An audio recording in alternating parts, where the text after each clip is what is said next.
Kami mulai Sapa Indonesia Malam dari berita menara pabrik di kawasan industri Morowali yang terbakar. Kebakaran diduga dipicu oleh adanya kegiatan pengelasan. Lompat jauh. Kebakaran sebuah menara gas buang sebuah pabrik menyebabkan kepanikan. Dua pekerja yang sempat terjebak saat kebakaran berhasil dievakuasi.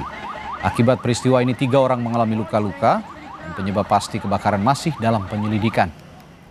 Anjir lah, kebakaran. Safety larang-larang. Apa kau?